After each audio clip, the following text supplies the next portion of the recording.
थंड टुर्नामेंट असल्यामुळे पूर्ण हे बघा स्किनला पूर्ण टॅन पडून गेला, फुल असं काळा काळा झाला यार. स्किन मध्ये टॅन पडला, त्यासाठी काय लावायला आहे का तुझ्याकडे किंवा काय करता येईल का? स्किनवर टॅन पडला का आहे का तुझ्याकडे लावायला? आहे ना. काय बीटरूटचं ज्यूस आणलंय? रस आणि रब करायचं. तेरा मला मेंटेन ठेवायचं आहे काय आपला, पण ठीक आहे मेंटेन ठेवायला. ही इथं कॉफीचा वास येतो पण. होममेड आहे ते, अगं पण केमिकलचं थोडं ना. कॉफी कुठली होममेड झाली? होममेड कॉफी ना होममेड झाली. होममेड म्हणजे कॉफी. तू पण हेच लावते का की दुसरं चांगलं प्रोडक्ट आणून ठेवलं? जरा डोळे आयब्रो बंद होतं ना तर चिकट आहे.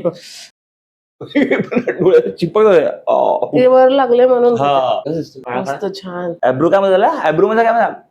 Eyelashes. पापणे Eyelashes. ते पापणे आपले डोळ्याचे पापणे तर चिपकायला लागले पूर्ण असं स्मूथ वाटतंय ते, छान वाटतं, असं फ्रेश वाटतं. बीटरूटचं ज्यूस, त्यामध्ये 2-3 काहीतरी मिक्स करते, माहिती नाही. बेसन तांदूळचं पीठ. अच्छा, हे बघा असं रस. तेव्हा असं काहीतरी कलर होतोय, पिंक कलर. तरी काय करायचं? चेहरा लावायचा फेस पॅक. हा, कसं वाटतं? बेसनचा वासच येणार. बेसनचा वास होतोय. प्लास्टर लावतेस तुम्हाला आठवड्यातून 2 वेळा तर लावलं पाहिजे. कसं वाटतं? अर्धा तास झालंय का? इथे ना या साईडला खूप असं चेहरा टॅनिंग सारखं झाले, काय झालं म्हणून म्हटलं काहीतरी दे मला लाव. चेहरा बघा थोडा क्लीन वाटतोय, म्हणजे क्लीन वाटतंय मला तरी, फ्रेश वाटतंय असं ते.